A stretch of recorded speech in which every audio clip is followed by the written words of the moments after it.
अस्सलाम वालेकुम, मैं हूं इजाज शरीफ और आप देख रहे हैं क्यू न्यूज।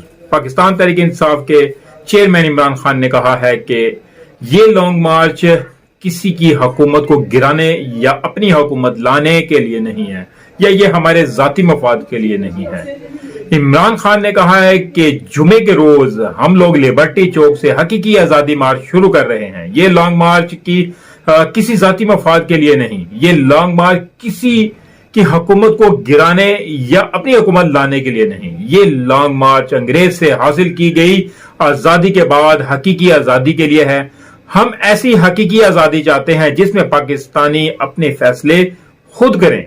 मजीद इमरान खान का कहना था कि हम ऐसी हकीकी आजादी चाहते हैं जिसमें बाहर से मुसल्लत किए गए कठपुतलियां फैसले ना करें। हम छोटे से तबके के चोरी करके पैसे, रुपया और एनआरओ ले लें, उनको हम रोक भी नहीं सकते। हकीकी आजादी मार्च की तहरीक अवाम के फैसले अवाम को करने देने तक जारी रहेगी। हम इस वक्त तक हकीकी आजादी की जद्दोजहद जारी रखेंगे जब तक बैरूनी साजिश से इक्तदार में आने वाले रास्ते बंद ना हो जाएं।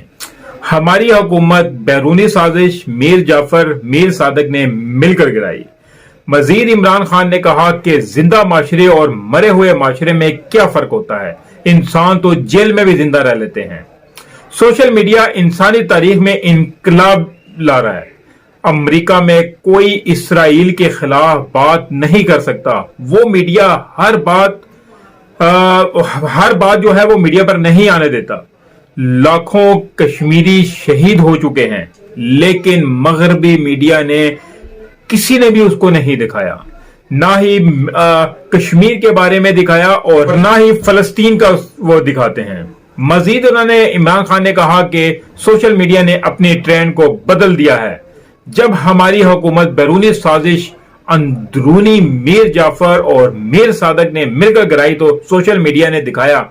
हर शहरी जिसके पास मोबाइल फोन है उसकी आवाज उन्होंने सुनी और देखी। ये जमहूरियत की खालिस तरीन शक्ल में हम जा रहे हैं। मजीद उन्होंने कहा कि लंदन वाले पैसे देकर ट्रेंड चलवाते हैं, लेकिन वो ट्रेंड नहीं चल सकता।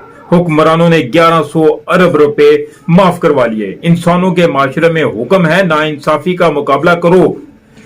अरशद शरीफ हक के लिए डटा रहा, वो इसलिए गया कि यहां बोल नहीं सकता था।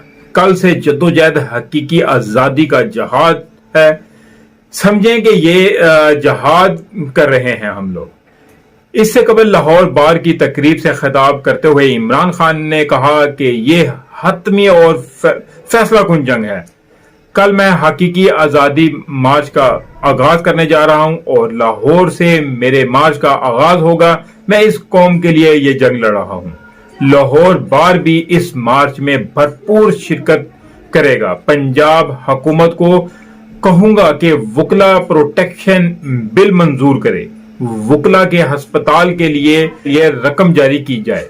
और इमरान खान की नवे शहर कायदे आजम में पार्टी के सीनियर लीडरशिप के साथ मुलाकात हुई, जिसमें असद उमर, शाह महमूद कुरैशी, शेख रशीद, उमर अयूब, मियां असलम इकबाल, उमर सरफराज, चीमा भी शरीक थे। मुलाकात में लॉन्ग मार्च और दीगर अमूर पर पार्टी लीडरशिप की मशावरत हुई, जिसमें आइंदा हिकमत अमली के हवाले से भी बातचीत हुई। साहब के असद उमर ने DGISPR की मुश्तरका और गैर मामूली प्रेस कॉन्फ्रेंस के जवाब में फवाद चौधरी के हमरा की गई प्रेस कॉन्फ्रेंस में असद उमर ने कहा कि ये दुरुस्त है कि फौज की लीडरशिप पर इल्जाम और नीयत पर शक मुनासिब नहीं, लेकिन क्या पाकिस्तान का सबसे बड़े सियासी लीडर का रुतबा मुल्क की सलामती और वहदानियत के लिए अहम नहीं है?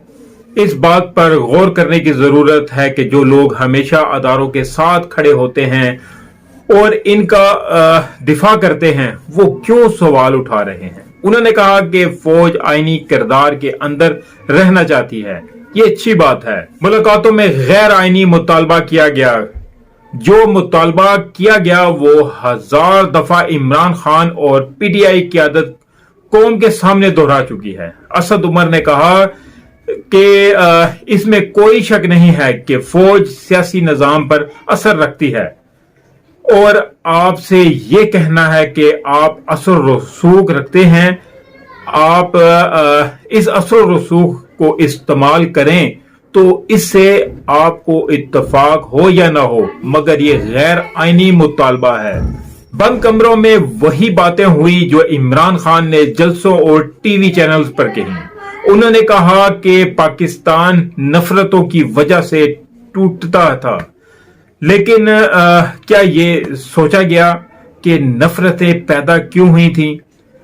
یہ اس لیے ہوا کیونکہ پاکستانی عوام کی خواہشات پر عمل نہیں کیا گیا۔ عوام کی اکثریتی رائے کو کچلنے کی کوشش کی گئی۔ عمران خان فوج اور عوام دونوں کو اون کرتے ہیں اور فوج کی بہتری کے لیے تنقید کرتے ہیں۔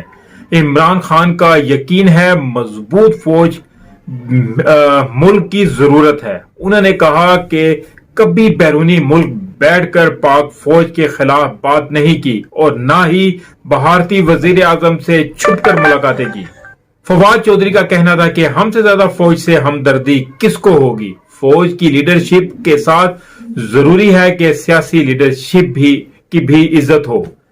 فواد چودھری نے کہا کہ ہمارے سامنے جتنے کمیشن بنے ان کی رپورٹس نہیں آئی۔ سائفر کے معاملے پر کس نے صحیح یا غلط کردار ادا کیا، اس کی تحقیقات سے معاملہ صاف ہو سکتا ہے۔ فواد چودھری نے کہا کہ ملک میں آدھا تیتر آدھا بٹیر نظام نہیں چل سکتا۔ ہم سیاسی لوگوں کی پریس کانفرنس کا جواب دے سکتے ہیں، اداروں کی پریس کانفرنس کا جواب نہیں دے سکتے۔ انہوں نے کہا ارشد شریف کی فیملی کو بھی تھریٹ تھے۔ اس حکومت نے ارشد شریف پر 16 کیسز بنائے۔ اگر اسلام آباد ہائی کورٹ ایکشن نہ لیتی تو ارشد شریف کو یہاں جیل میں مروا دیا جاتا۔ شاہ محمود قریشی کا کہنا تھا کہ ہماری پالیسی بڑی واضح ہے کہ ہمارا مارچ پرامن اور قانون کے دائرے میں ہوگا۔ 126 دن کے دھرنے میں ایک شیشہ تک نہیں ٹوٹا تھا۔